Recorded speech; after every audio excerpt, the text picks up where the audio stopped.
So let's talk about this gorgeous black Jeep Wagoner. I mean, it's a gorgeous car on the inside. But there are some issues. I gotta say, there are some issues that I've seen with Jeeps recently.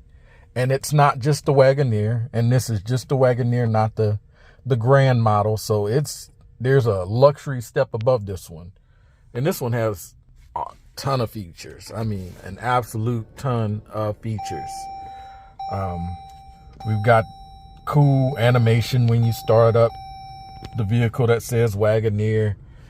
Pretty big infotainment screen. I think there might be a bigger one that they offer. I'm not really sure why you would need a bigger one. You got 2-zone heated and cooled front seats, heated steering wheel. You got this little cubby here that has a wireless charging down there with some USBs. So a ton of USB outlets. Some more USBs in there with some money. Oh, nice. This one does have the tow package. So you have a tow mode, the auto start stop off. It has a weird type of lane assist mode on this model.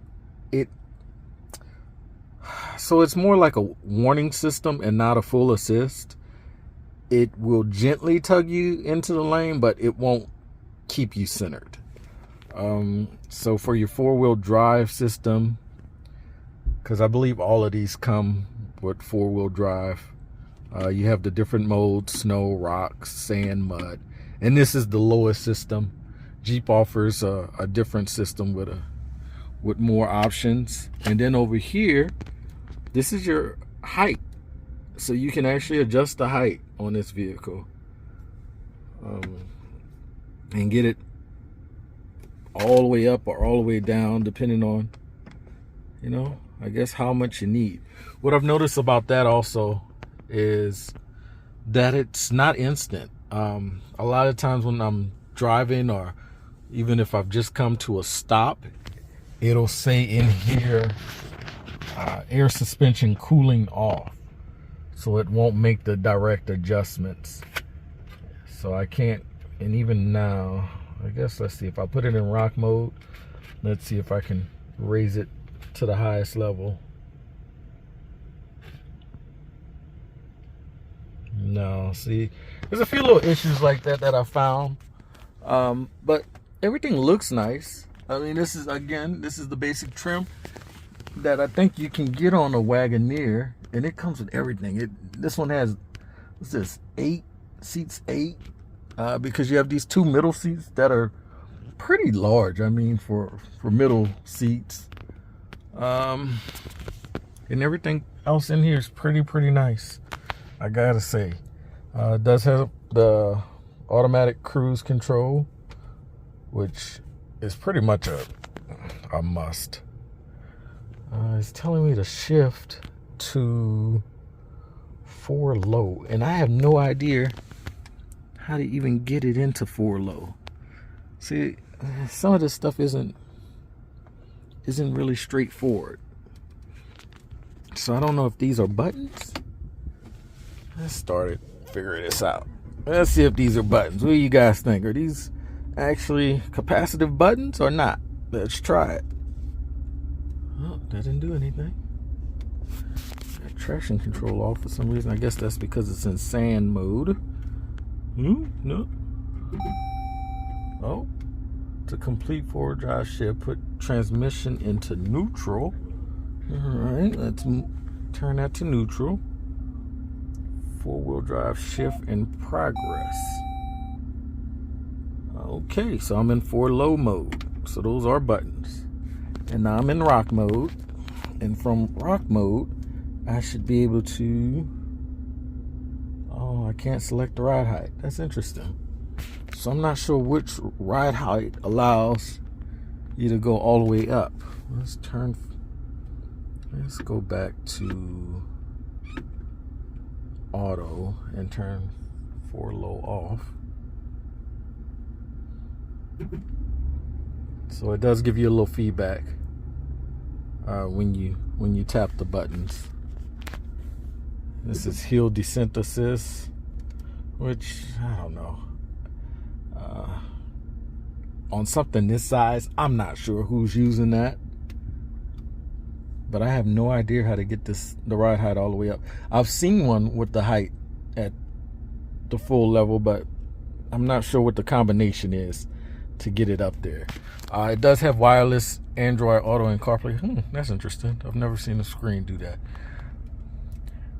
So, and this is snappy. Like you see, it still says it's raising.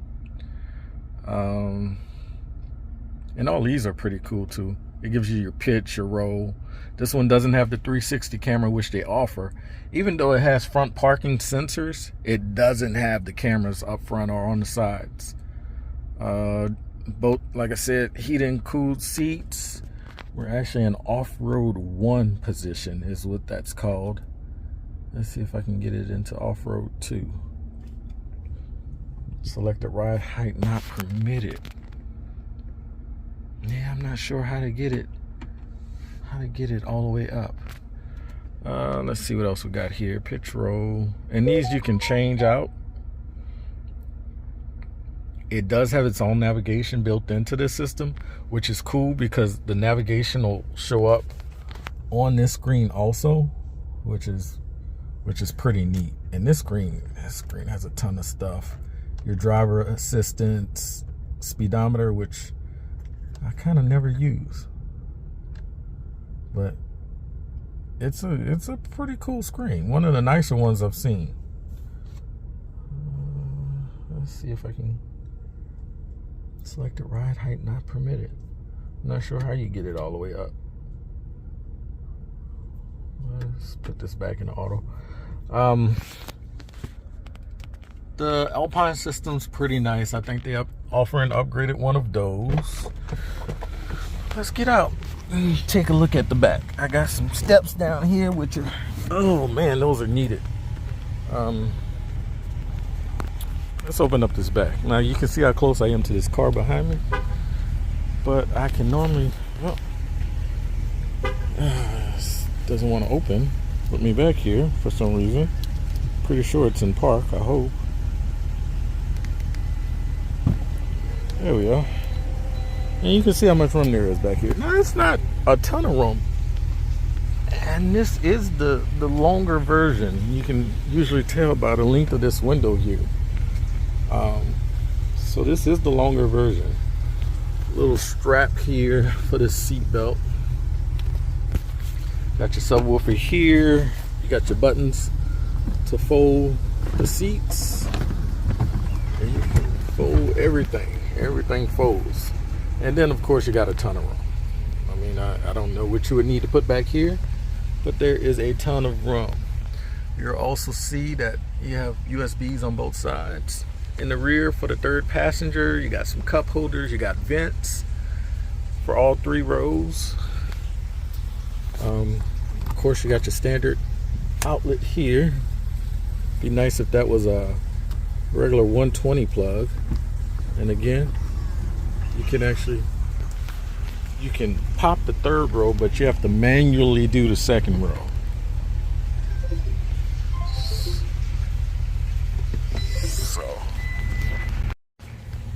and here you can see the 3rd row, how much room you have back here. And these buttons actually fold the 3rd row for some reason. I'm not sure why.